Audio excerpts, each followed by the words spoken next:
No nii, jätkame maise matka poolel teel. Leeriõpik täiskasvanutele.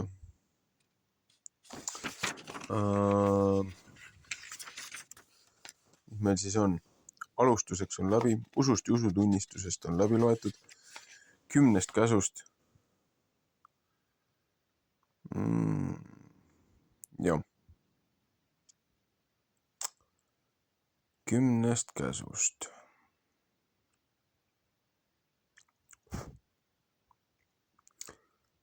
See teema on nii terav ja päevane kohane, kui vähegi olla annab. Jätkame siis sakramendist ja Jumala armust. Et ka seda mainiti.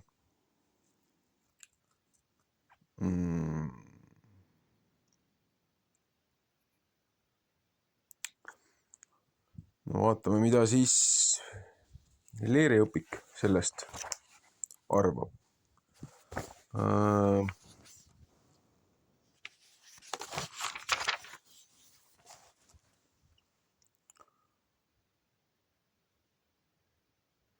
Miks meie juures on oluline...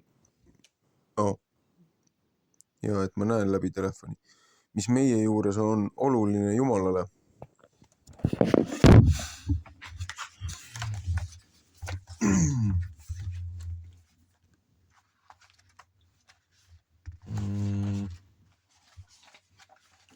Korraks veel vaatan, kui tundub lühike osa olema. Või siis mitte.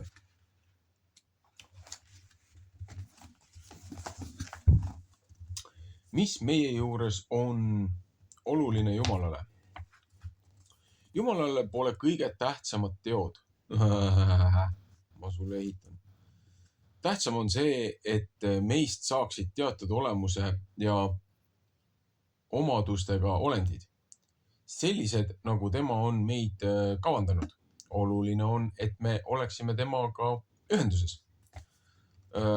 Raskus seisneb selle taipamises, et kõigel heal, mida oleme teinud, võime teha, ole viimaselt otsustavat tähendust Jumala meelitamisel meie suhtes. Lootuse peamine Kristuse peale ei tähenda, et me loobuksime püüdmast olla paremad, kui me oleme. Teda usaldada tähendab püüda teha kõike, mida ta on käskinud. Pole ju mõtet öelda, et me kedagi usaldame, kui me ei võta kuulda tema nõuandeid. Niisamuti olles end usaldanud Kristuse hooleks, peame üritama olla talle kuulekad, aga püüdma pisut teisiti rahulikumalt, sest meie ei tegutse selle nimel, et leida tema silmis armu, vaid selle tõttu, et Kristus on juba alustanud meie juures oma päästetööd. Me ei pinguta selle nimel, et saada oma heade tegude kaudu pühaks, vaid sellepärast, et valguskiir taevast on juba meie peale langenud. Ühesõnaga,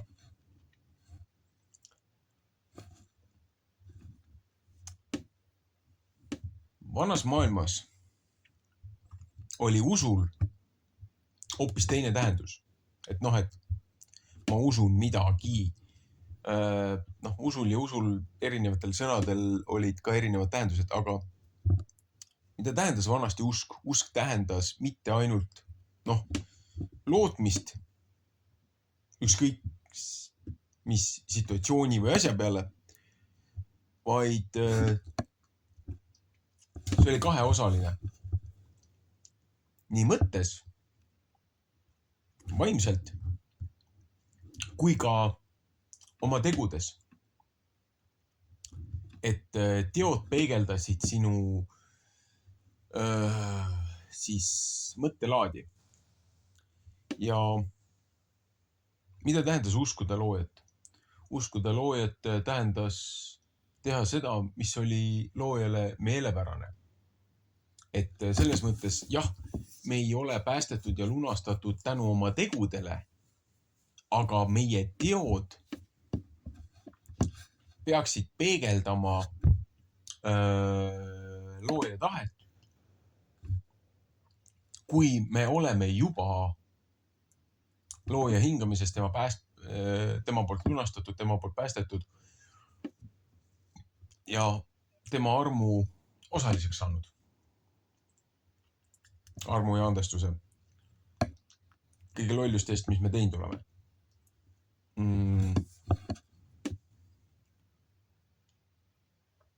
Ühesõnaga,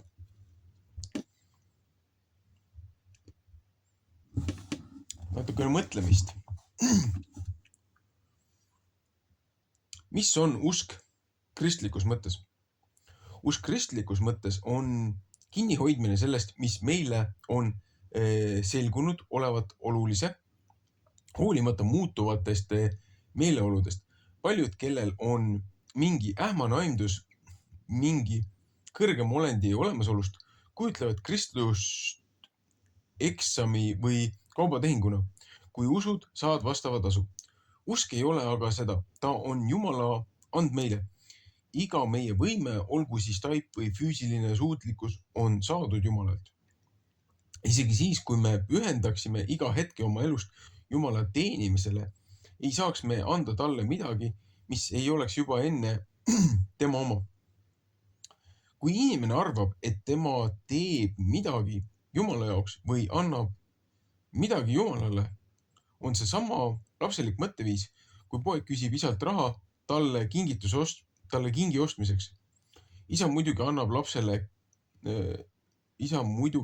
ja lapsel kink valmistab talle rõõmu, aga siit ei järeldu, et isa oleks pojale kingi ostmise raha võlgu.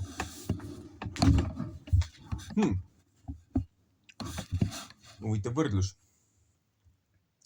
Kas Jumala armu saab ära teenida iseenda karistamisega?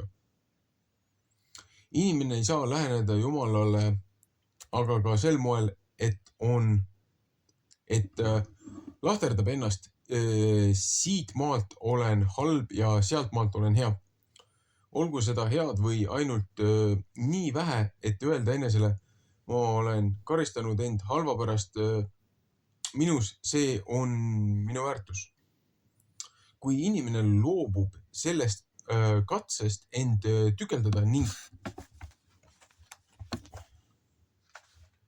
tunnistab omaks kõik need vead, mille pärast ta ennast põlgab ja nuhelda tahaks, lootes nõnda nendest lahti saada, alles siis ta taipab, et ta on ennast karistanud, on samuti vaid üks peenemat sorti pahe.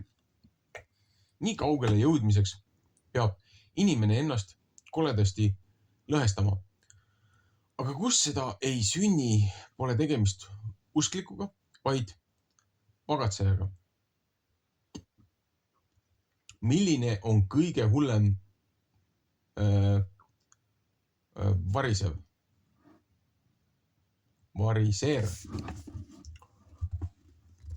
Pannes kõrvale uhkuse, et ta on karistanud end ja alandanud, saab inimene aru, et ta on käitunud nagu üks uut sorti variser. Tölnerist ja variserist loo vaata Luuka 18:9-14. Õpetlikkus on selles, et kõige hirmsam variser on see, kes tölnerit teadlikult kopeerib. Ja samm edasi. Veel hirmsam variser on inimene, kes seda teab ja ikkagi mängib. Miks me ise ei saa ennast muuta Jumalale kõlbavaks? Enese nuhtlemine avastatud vigade eest, see tähendab, askees ei ole mingi voorus, sest see, kes ennast karistab, on ikka seesama armetu mina ja sellepärast on nuhtleminegi väär. Seal on ikkagi mina taga ning kõik ei aita midagi.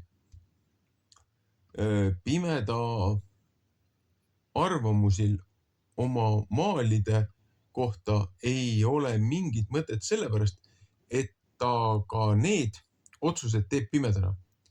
Või teise pildiga inimene eraldab oma raamatukogust mingi kriteeriumi alusel pahna ning karistab siis ennast selle pahna olemasolu eest söömatuse või joomatusega või miski muuga. Viimati ta leiab, et pole ühtegi väärt raamatut, väärt on ainult püüd makulatuuri kaotada. Kuid seegi on mõttetu. Selle püüdel iseendast ei ole mingit väärtust, kui kõik on selgunud väärtusetuks. Iga niisugune enese parandamise püüde eelduseks on, et inimeses on väärtusi ja see vääreeldus teeb iga püüde sõgesiku mängimiseks iseendaga.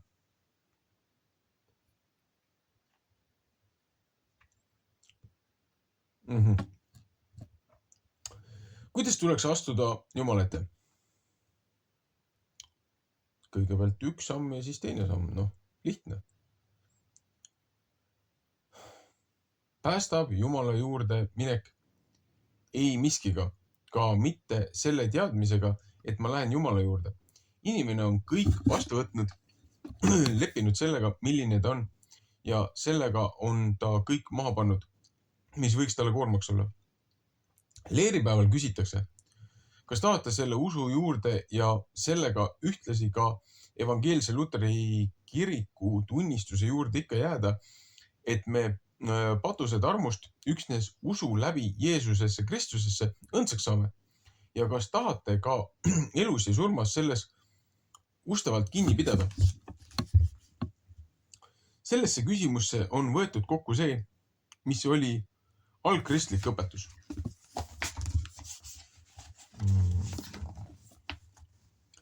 Te olete armust päästetud usu kaudu ja see ei ole teist enesest, vaid see on and Jumalalt. Ei mitte tegudest, et ükski ei saaks kiidelda, sest meie oleme tema teos Kristuses, Jeesuses loodud heade tegude tegemiseks, mis Jumal juba enne on valmistanud, et meie käiksime nendes. Efesuse 2:8-10.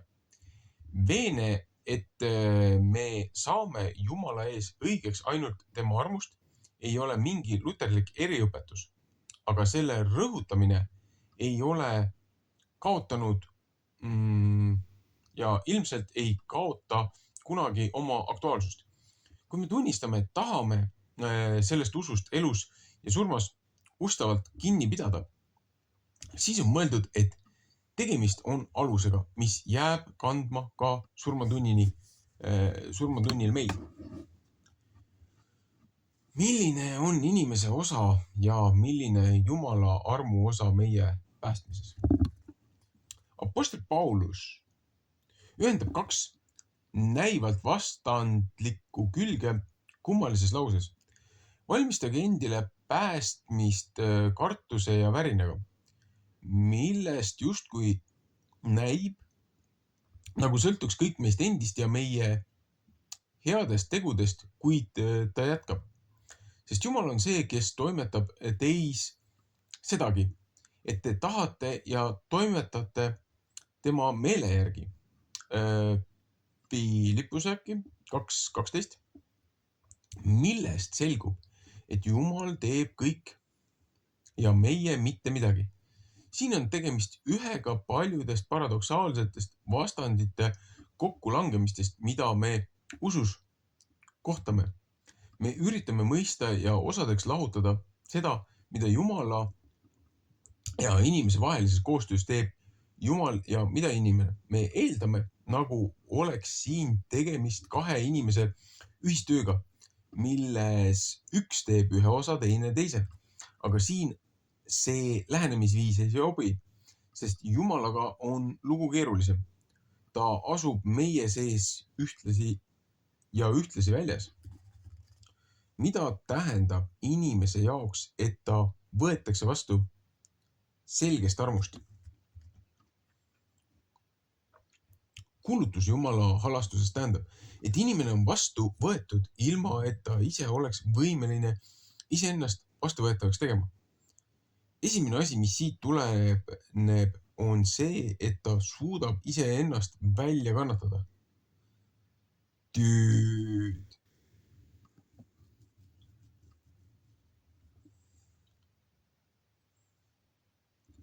Siin tuleb üks nali meelde.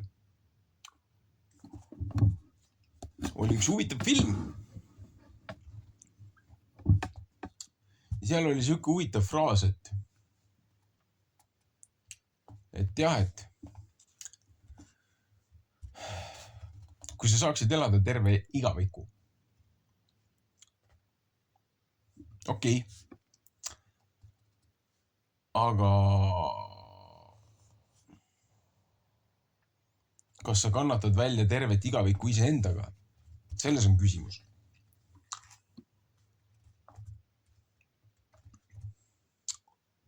Jätkame.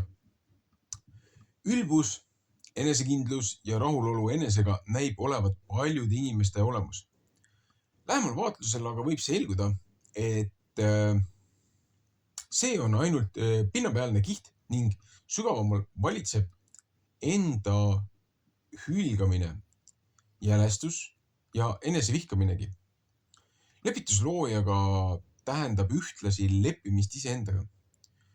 Kuid selle asemel, et end lepitada lasta, katsume end ise lepitada, katsume end teha ise vastuvõetavaks, ise oma otsuse jaoks.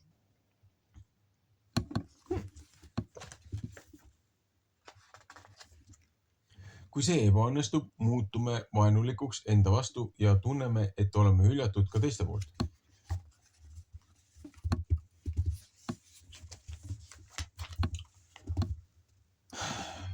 Kas me saame toetuda oma tunnetele, et Jumal on meid vastu võtnud? Ei ole kerge uskuda, et Jumal võiks minu peale halastada. Paulus kirjutas korintlastele. Me anume Kristuse eest, andke endid lepitada Jumalaga, 2 Korintuse 5:20, on õnnelik inimesi, kes on väga selgelt ja konkreetselt kogenud Jumala armu. Uuesti sündiv. Jumala lapse tunnistuse saamist ja kuidas seda ka nimetada. Nemad saavad toetuda oma elamustele ja tundele.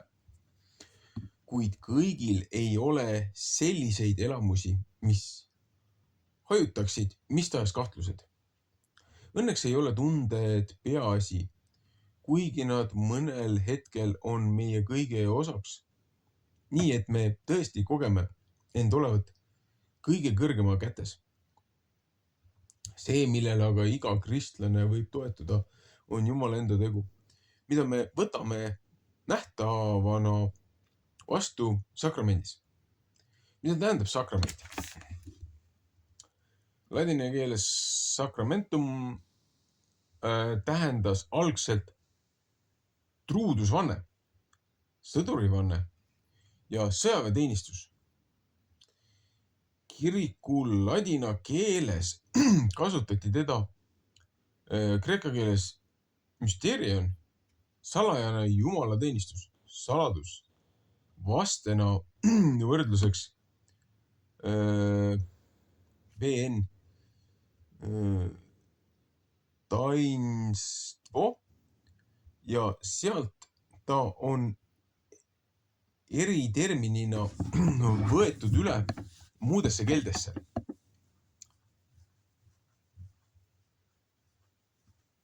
Kas VN on Veneetsia äkki või?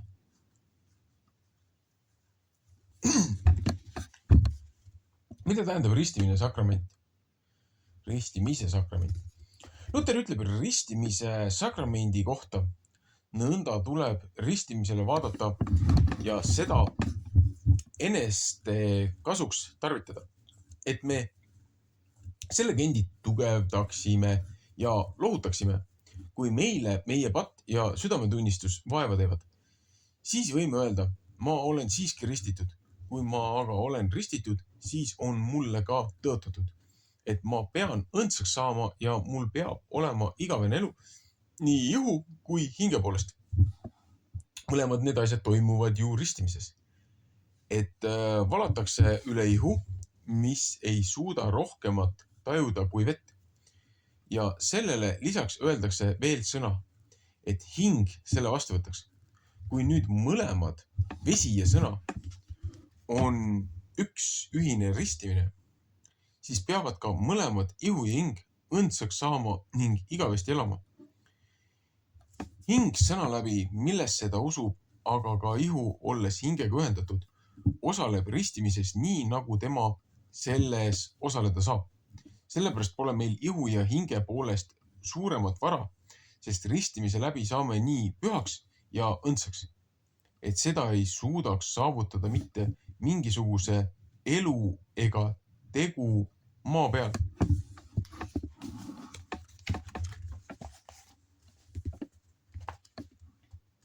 Kas inimene peab enne olema usklik, kui teda tohib ristida? Vahel on tõstetud küsimuseks ristimise aeg. Kas enne ei pea olema saanud usklikuks ja alles siis ristitud? Arvatavasti enamus esimesi kristlasi tunnistas enne Jeesuse issandaks ja ristiti seejärel. Ometi lasevad sellised kirjeldused nagu Philippi linna vangivalvuri ja kogu tema pere ristimine.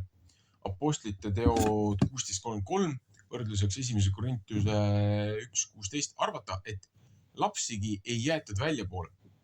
Kui meie loeme laste ristimisel evangeeliumi jutlust sellest, kuidas Jeesuse jüngrid mõistmatusest tõrjusid laste toomist tema juurde ning ta pidi neile ütlema: laske lapsukesed minu juurde tulla, ärge keelake neid, sest selliste päralt on Jumala riik. Markuse 10.14. Siis ei saa siit järeldada, et lapsed oleksid süütud ja neile ei oleks ka enam vaja lisada midagi. Kuid jüngrid arvasid, et kui juba nendel on raske taibata, mida Jeesus õpetab, siis lapsed ei saa millestki aru ja neid pole mõtet issanda ligi lasta. Aga Jeesus ei kavatsenudki hakata neid õpetama. Ta puudutas neid. Jeesus võttis nad sülle, kaisutas neid ja õnnistas neid, pannes käed nende peale. Markuse 10.13.16 puudutas eelneb seletusele ja mõistmisele. Mis õigustab laste ristimist? Jumala arm on suurem kui meie mõtted. Ta ei saada meid alles sealt peale, kui meie oleme langetanud otsuse temaga kaasa minna, vaid tema näeb meid ammu enne. Johannese 1.48. Me mõtleme, et meie oleme ise need, kes võtavad kätte ja otsivad Jumalat. Tegelikult on see vaid Jumala töö meie sees, mis hakkab vilja kandma. Laste ristimise puhul me võime näha, kuidas Jumala arm haarab ettepoole. Muidu peaksime ütlema, et rõhuv enamus kristlasi läbi sajandite ei ole üldse risti inimesed, sest nad kõik ristiti kohe pärast sündimist. Luter sedastab, et laste ristimine Kristusele meeltmööda on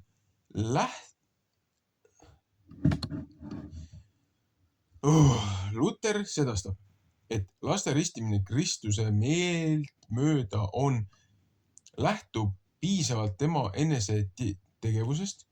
Nimelt, et Jumal neist, kes on lapsena ristitud, paljusid on pühaks teinud ja neile püha vaimu andnud. Nõnda on tänapäevalgi paljusid, kelle juures võib aimata, et neil on püha vaim nii õpetuse kui ka elu poolest. Nii nagu meilegi on antud Jumala armust seletada pühakirja ja tunnistada Kristust, mis ei saa ju sündida ilma püha vaimuta. Kui Jumal ei tunnistaks laste ristimist, siis ei annaks ta niisugusele raasugi püha vaimu. Ja maa peal ei leiduks tänapäevani ainsatki kristlast. Kuigi aga Jumal ristimist on kinnitanud pühavaimu andmisega, mida mõningate isade puhul nagu püha Bernhard, Gernson, Janhus ja teised võime hästi täheldada,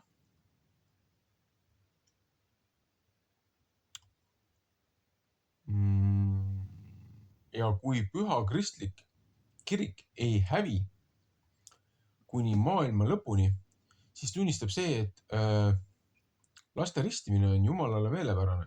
Ega Jumal ei saa ju enesega vastuolus olla ja valetada või armu jagada ulakaile.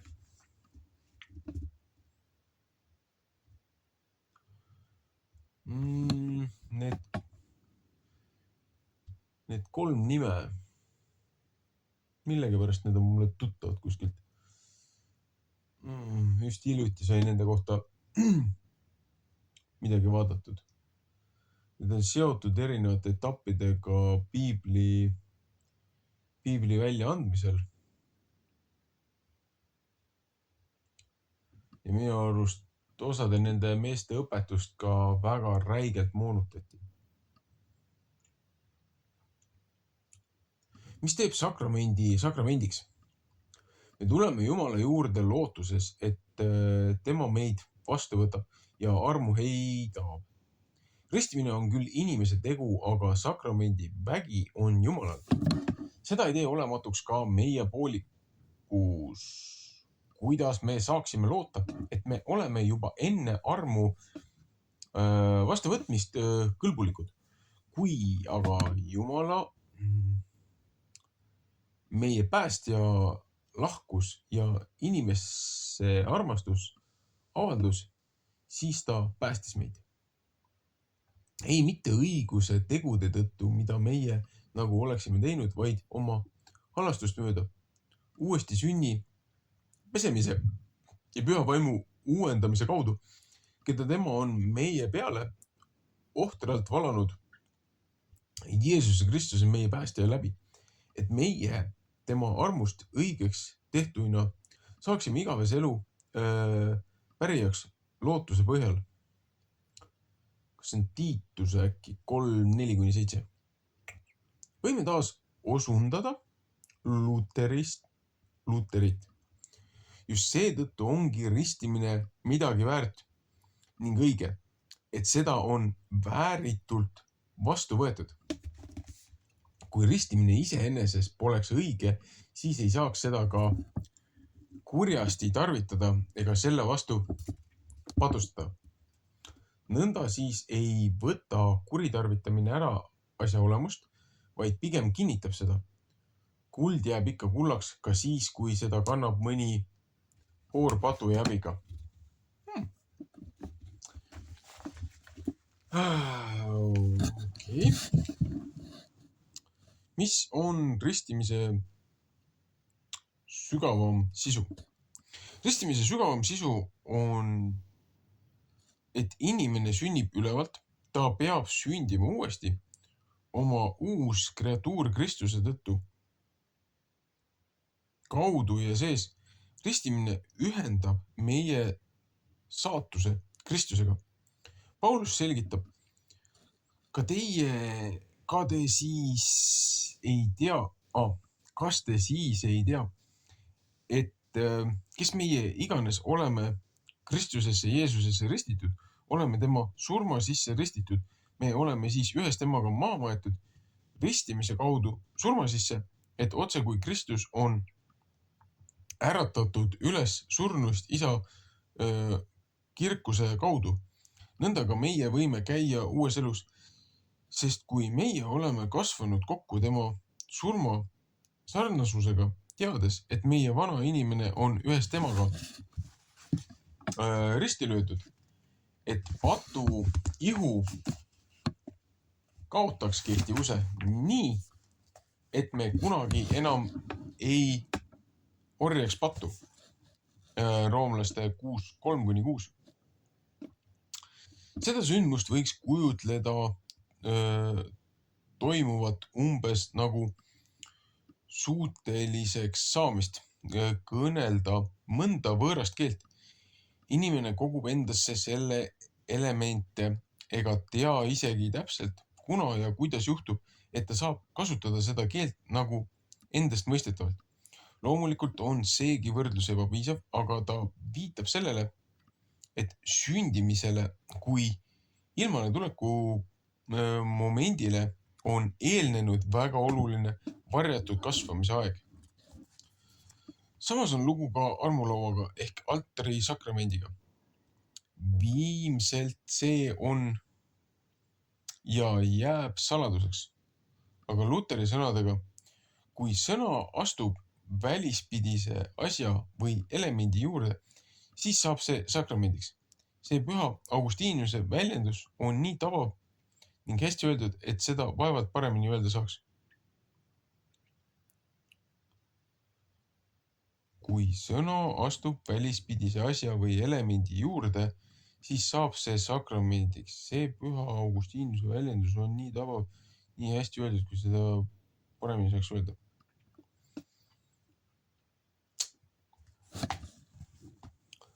Millele on rajatud armulaua sakramendi pühadus? Et tegemist on Jumala teoga, siis ei tee seda tõhutuks ka vahendaja väärilikkus. Sakrament toimib ex operato, see tähendab teo enda jõul sõltumata sakramendi täidesaatja hingeseisundist Luteri järgi. Kui ka mõni nurjatu sakramendi vastu võtab või jagab, siis on tegu ikkagi õige sakramendiga. See on Kristuse jõu ja verega, nii samuti kui teine teeks seda kõige väärikamalt. Sakrament ei ole ju rajatud inimese pühadusele, vaid Jumala sõnale. Ja nagu mitte ainuski pühak maa peal ega ükski ingelgi taevas ei saa leiba ja veini teha Kristuse jõuks ja vereks. Nii ei saa keegi seda muuta ega moonutada ka siis, kui sakramenti kurjasti tarvitatakse, sest ei inimese ega uskmatuse pärast osutuvate, hakkame otsasti, sest ei inimese ega uskmatuse pärast osutuv valeks sõna, mille läbi sakrament on seotud ning sakramendiks saanud. Sakrament on Kristuse enda tegu, mitte sakramendi subjekt, vaid Kristus annab sakramendile toime. Kuid arm võetakse vastu ex operatis, see tähendab sõltuvalt vastuvõtja hingeseisundist. Kui tihti peaks armulauast osa võtma? Kui tihti peaks armulauast osa saama? Luther ütleb, on tarvis veel manitseda ja virgutada, et ei laseks kaotsi minna sellist suurt aaret, mida iga päev kristlaste seas toimetatakse ja jagatakse. See tähendab, et need, kes tahavad olla kristlased, oleksid valmis seda auväärset sakramenti tihti tarvitama. Ei saa pidada kristlasiks neid inimesi, kes pikemat aega on sakramendist loobunud ja keeldunud. Ei ole ju kristlus seda sakramenti seadnud selleks, et sellele vaataks kui näidendile just sellesse, et Kristus ütleb sõna, nii sageli, kui te seda teete, ongi kätketud see, et seda tuleb sageli teha. Muidugi on oht, et armulaual käimisest saab rutiin ja et see ei tähenda inimese jaoks midagi. Ilmselt on aga see oht väiksem kui teine, et inimene jääbki ootama tunnet. Siin on selge analoogia palvetamisega. Kui seda teha ainult siis, kui on vastav meeleolu, ei tarvitse see tuju tullagi. Igatahes Luther ütleb, vabadus pole mitte selleks, et sakramenti põlata ja ma nimetangi seda põlgamiseks, kui pikka aega ei tulda armulauale, ilma et selleks oleks mingit põhjust, vaid et seda lihtsalt ei igatsetagi. Soovid sa endale säärast vabadust, siis olgu sul seda juba nii palju, et sa poleks enam kristlane ega tahaks enam uskuda ega palvetada, sest eks needki toimub Kristuse käsu põhjal. Nii. Siin ma pean nüüd korra pausi tegema ja siin tuleb väga valus kommentaar kiriku vastu. Punkt 1. See niinimetatud sakrament, millest te siin räägite, see ei ole mingi uus asi ja seda ei võeta igal suvalisel ajal, ei igal pühapäeval ega ma ei tea, mis päeval. See, mida Kristus sakramendiks nimetas, lugege evangeeliume. Kristus istus jüngritega Paasa pühade aeg. See oli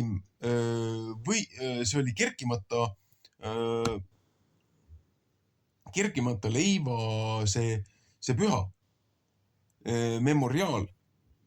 Kuna tempel hävitati ja ohvri talitus kui selline, see lamba või kitse ohverdus lõppes, kuna Kristus oli viimane ohvriand, kui see lina templi ees puruks rebis, värvi muutis, et looja võttis selle ohvri vastu.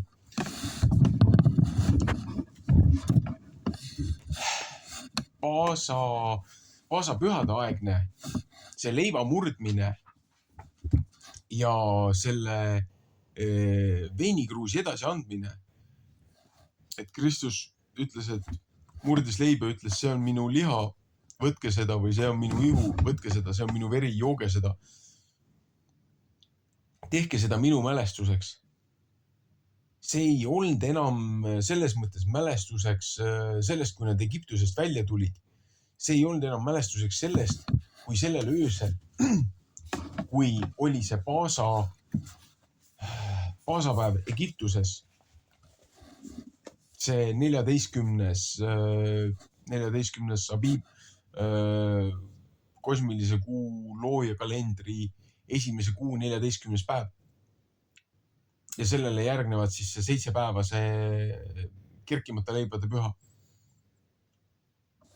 kus söödi siis seda kerkimata leiba. See tegevus, mis on kirik teinud nii-öelda usutunnistuse ja konfessiooni osaks, omaloominguliselt on see pandud talitustesse sisse. See toimus korra aastas, paasapäeval memoriaaliks. See oli memoriaal. Nagu kui mitu protsenti kiriku isadest on üldse Vana Testamenti kontekstis lugenud või Uut Testamenti? Seepärast, et kui sa hakkad lihtsalt nagu Uuest Testamendist pihta, esimesest evangeeliumist pihta, viimasest 2/3 raamatust pihta ja kui sa ei tea seda esimest otsa, millele see põhineb, lõppjäreldused saavad olla nii paigast ära kui vähegi võimalik. Ja siis imestate, miks inimesed langevad ära usust, miks inimesed langevad ära loojast. Seepärast, et need traditsioonid ja kombetalitused, mis korrumpeerunud liiderlikuks ja amoraalseks saanud kirik, mille vastu Luter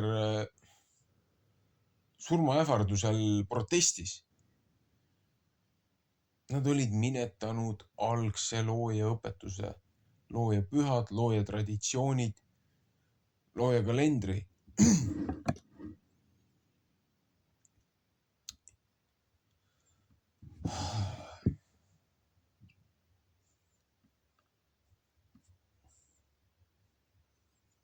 Ja siis tahate väita, et inimesed, kes ei käi armulaual, et nad ei ole kristlased, sellepärast, et nad ei võta osa rituaalist, mille te olete põhimõtteliselt ise välja mõelnud, mis ei lähe kuidagi kokku sellega, mis oli selle algne siis mõeldud kavatsus. Seepärast, et neil ei olnud enam templit, neil ei olnud enam kohta, kuhu tulla,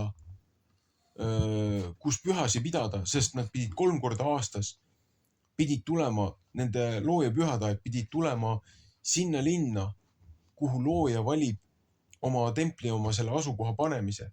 Aga kuna see tempel hävitati, see maine tempel hävitati ja nüüdsest on tempel sinu kehas, et Kristus hävitab selle ja 3 päevaga teeb ta selle uue. See sinu looja tempel toodi nüüd sellest kivist, toodi lihasse, toodi sinu inimkehasse, toodi sind uueks hingeks. Aga kõik need loojale ette nähtud, need pühad, kõik need, millest räägib Vana Testament, need ei kadunud mitte kuskile ära, seepärast isegi peale seda, kui Kristus oli ammu läinud, apostel Paulus ikka pidas neid pühasi memoriaalis. Paulus kirjutab oma kirjades, et ta kiirustab minna tagasi Jeruusalemma, et võtta osa memoriaalist nendest pühadest. Seepärast, et kõik apostlid tähistasid ja pidasid jätkuvalt veel looja pühasi. Need ei olnud juutide pühad. Need olid looja pühad, mida see välja valitud rahvas pidi kaitsma, hoidma, au sees hoidma ja meeles pidama. See oli nende eriülesanne looja poolt. Ja kõik sellised asjad, kõik sellised oma suva järgi hingamispäeva muutmine pühapäevaks, mingisugused lihavõtted, mingisugused jõulud, mingisugused Halloweenid, mis kirik on sisse toonud. Kui looja ütleb, kui te lähete nendele maadele, mis ma teile annan, ärge võtke üle nende maade kombetalitusi, kuidas need inimesed, ja ärge küsige nende inimeste käest, kuidas nemad kummardavad oma jumalusi, et ei rikuks loojat, ei rüvetaks loojat ja looja pühasi, et ei rüvetaks looja siis nii-öelda seda templit, et ei rüvetaks ennast. Ja siis te võtate kõigist nendest toredatest traditsioonidest osa, üritate neid nagu nii-öelda lunastada Kristusele. Ja siis meil tekivad riiud ja lahkhelid ja igasugused 40-50 000 nominatsiooni.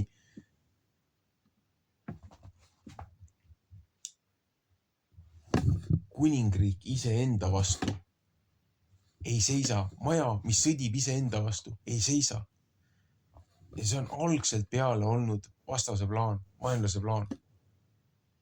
Panna meid kahtlema looja õpetuses, panna meid kahtlema looja sõnas. Ja segada seda pooltõdedega. Ja kui sa ei tee nii pimesi, ei täida neid käske, nagu need hilisemad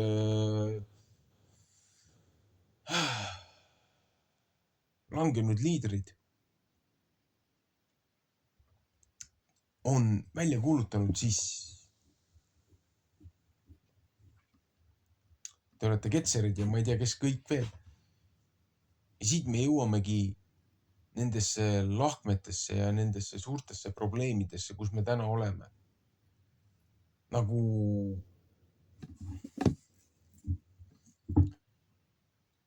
inimesed võitlevad viimase hingetõmbeni, et kaitsta jõulude tähistamist kui Kristuse sünnipäeva, mis ei ole isegi sellel kuupäeval, kui Kristus sündis. Rääkimata sellest, et vahet ei ole, mis tähtpäevadele see kõige lähemal on. Aga kui läbi aegade on tähistatud seda talvist pööripäeva kui jutumärkides paganate ehk siis nende teiste jumalate pidupäevadena nagu Oodinipäev või juul, mis on inglise ja Gallia druiidide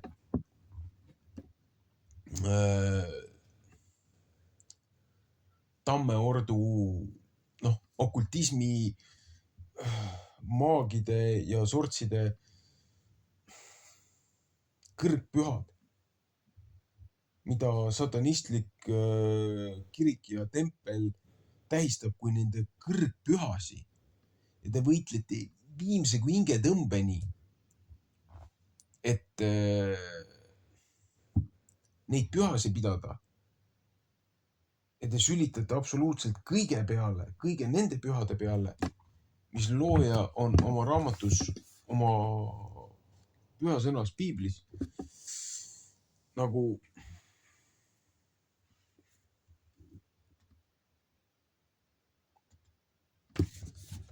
välja kirjutanud läbi prohvetite ja läbi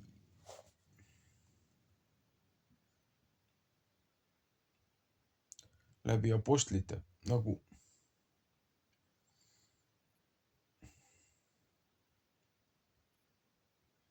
kas te saate aru, kuhu maale me oleme jõudnud sellega? Ja siis lasete mingisugustel ateistidel ja paganatel ja šamaanidel nii ennast kui loojat ja Kristust mõnitada. Seepärast, et neile on haiget teinud, neile on valetatud nende inimeste poolt, kellele nad võib-olla mingil ajal alt üles vaatasid, keda nad usaldasid.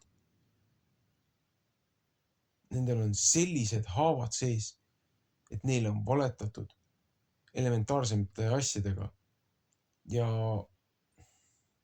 nad pöörduvadki loojas, seepärast, et nad ütlevad, aga see on samamoodi muinasjutt, see on kontrollmehhanism, see on, ma ei tea, mis, raudteerööpad, mis sind hoiavad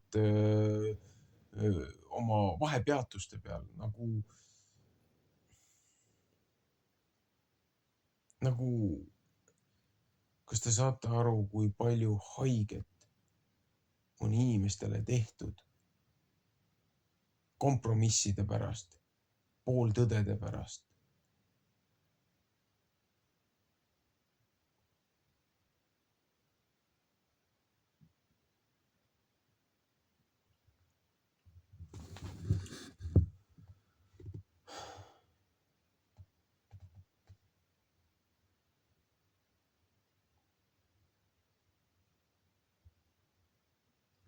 Jätkame.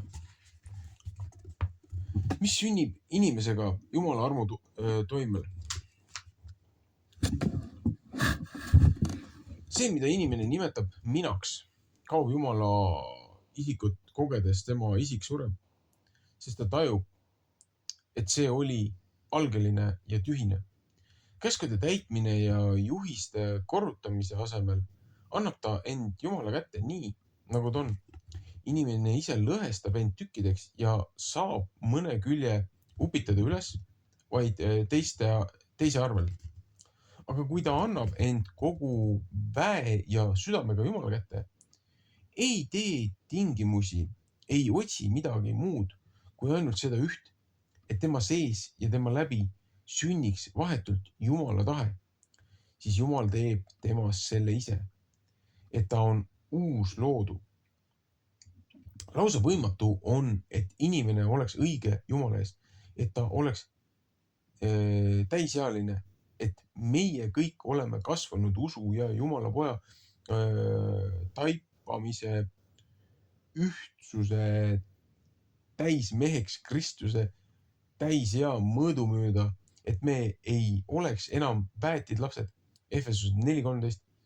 Aga Paulus mõistab Kristust õigesti. Kui inimene lapse kindlusega usub, et Kristuse olemasolu tõttu võimatu on saanud võimalikuks, siis see ongi võimalik. Kui inimene on veendunud, et ta on täismees, on õige, siis ta ka seda on reaalselt Jumala ees. Ta teeb endale õigeks, kui tõsiselt küljelt vaadates mitte tema, vaid Kristus teeb tema õigeks. Ilma Kristuseta oleks inimesele ju täiesti võimatu mõeldagi võimalusest olla midagi muud, kui ta on. Mina usun, et olen Kristuse ihuliige, kuigi tean, et olen patune.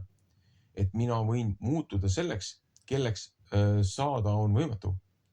Kui inimene usub juhtuvat endaga seda, mis ei tohiks juhtuda, alles siis ta usub, et ta on astunud maailma tavadest välja voolavasse jõkke.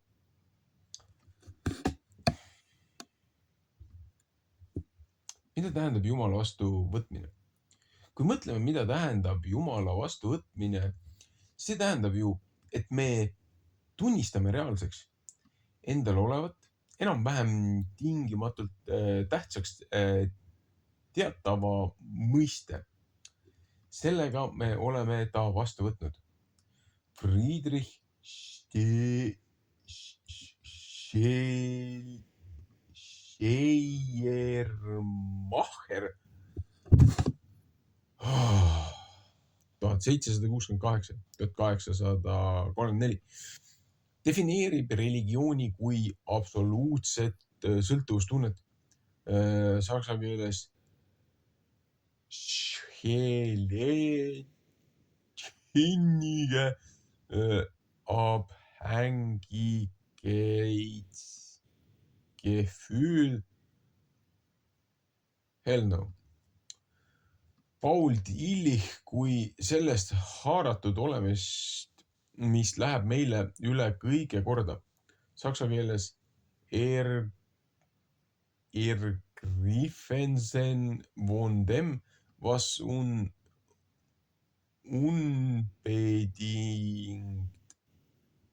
angeh ingel ultimate concern.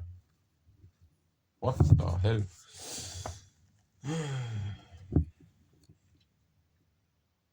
Milline on Jumala armu kogenu tee? Milline on Jumala armu kogenu inimese tee? Ühtpidi seda on võimatu kirjeldada, sest oluliseks on just piiri puudumine ja võimatus kunagi öelda, et inimene on saavutanud taotletud äärmuse ja jõudnud sihile. Aga olukord, et inimene, leppides oma võimetusega olla täiuslik, ometi püüab olla haardekam igas mõttes ja suunas, just see annab talle vabaduse piiridest ja valla pääsemise iseenesest. Tähtis on esmalt, et inimene ei huvitaks ennast, vaid armastaks iseennast. Harilik see pole. Oluline on ka meeles pidada, et armastus ja kaastunne ei ole identsed.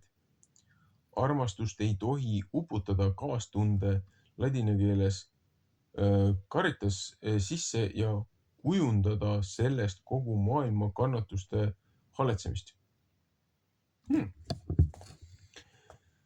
Kas selles kannatuste maailmas üldse on võimalik kogeda tõelist rõõmu? Üheks jooneks on kindlasti rõõm. Ega evangeelium ilma aegu ei ole rõõmusõnum. Ei, see pole lõbustus, milles on alati midagi tehtud ja võltsi. Rõõmumaailma võiksime kujutleda iseolevana kõrvuti kannatuste maailmaga, kus puhuti mõnd rõõmuvälgatust rõõmumaailmast kogeda võib.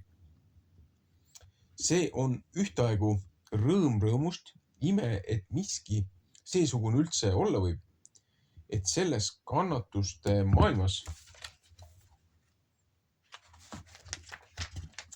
võime ise rõõmu tunda ja teiste rõõmuga kaasa rõõmustada. 1. Korintuse 13.6. Lunastatu on nagu saarrabas. Ta ei võitle soo vastu ega püüa õngitseda laukaist uusi saari. Kui ta olemasolu tagab, et kõikjal rabast võib kerkida uusi saari.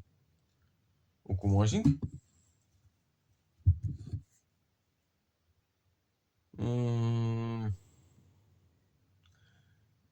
Kas hirmust on võimalik pääseda valla? Süvapsühholoog Fritz Riemann 1902–1979 kirjeldab oma raamatus hirmu põhivormid seesmiselt tasakaalustatud inimest nii. Kui oleks olemas keegi, kes oleks hirmu andumise eest seedinud ja samas võiks end armastava usaldusega elule ja teistele inimestele avada, kes ka oma individuaalsust vabal, suveräänsel viisil välja elada julgeks, tundmata hirmu kaitsva turvalisuse kaotamise eest, kes oleks vastu võtnud hirmu kalduvuse ees ja kummatigi oma elutee viljakalt ja mõttekalt kujundaks ja kes lõpuks võtaks meie maailma ja elu korrad ja seadused, nende paratamatust ja möödapääsmatust tunnetades end õlgadele, tundmata seejuures hirmu oma vabaduse liigse piiramise ees. Kui selline inimene oleks olemas, siis tunnistaksime, et ta on jõudnud ülima küpsuse ja inimlikkuseni.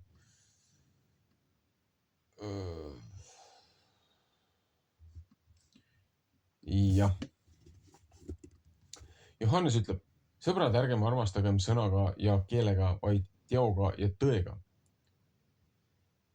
Sellest me taipame, et oleme tõesti pärit, ja me võime rahustada tema ees oma südant. Et mis tahes olgu, milles meie süda meid süüdistab. Jumal on siiski suurem meie südamest ja tema teab kõike.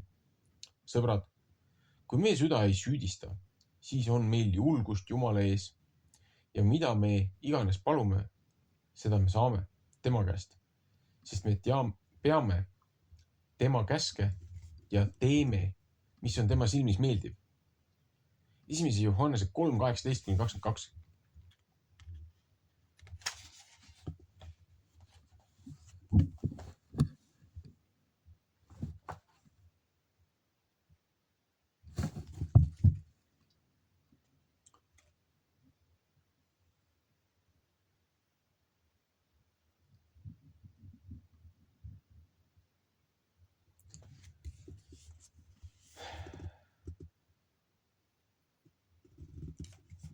Mis on Jumalat armastada ja austada ja uskuda. See on seesamune.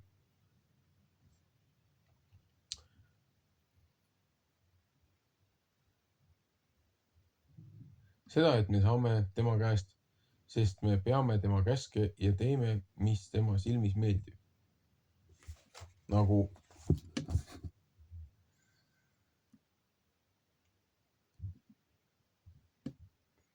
see ei ole väga raske, see ei ole väga keeruline.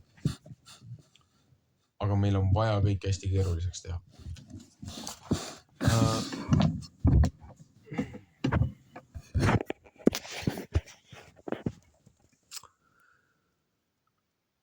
palvest ja meie isa palvest. See jääb järgmiseks korraks.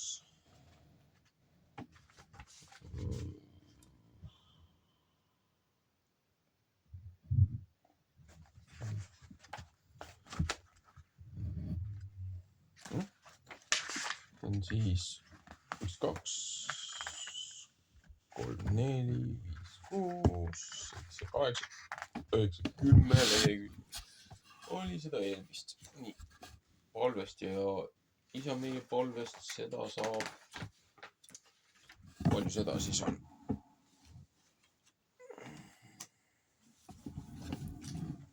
No.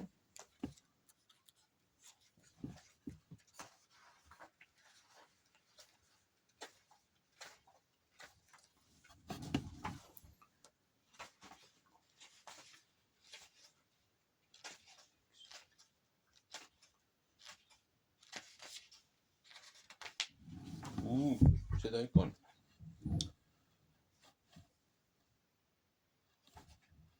Ühesõnaga, jätkame teine kord.